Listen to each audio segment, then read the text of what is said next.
soboto 26. aprila so v Domu kulture na Čerešnjevcu ponovno ustvarjali. Kulturno-umetniško društvo Štefan Romih je v sodelovanju z Javnim skladom za kulturne dejavnosti že 6. organiziralo regijsko likovno kolonijo. Predsednik likovne sekcije Ivan Skledar je tudi sam ljubiteljski slikar.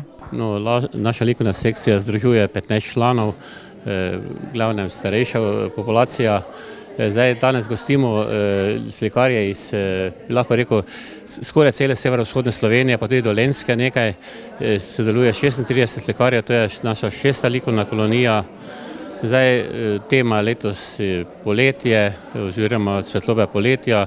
Nastajajo kar čudovita dela, koliko sem gledal, tako da bo nekako kar uspešna likovna kolonija. Kot strokovni mentor se je na tokratni likovni koloniji predstavil Ervin Dvoršak. Nadarjen umetnik se je na pot likovnega ustvarjanja podal že kot otrok. Javnosti se je predstavil že z lepim številom samostojnih razstav, sodeloval pa je tudi na mednarodnih skupinskih razstavah.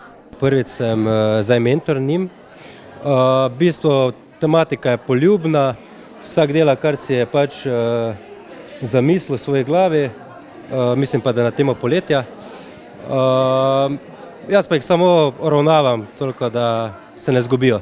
Odprtje razstave bo v torek, 27. maja ob 19. uri v dvorani Doma kulture na Čerešnjevcu. Razstava se nato 1. julija seli v prostore knjižnice Josipa Vošnjaka Slovenska Bistrica, kjer bo na ogled do 18. avgusta.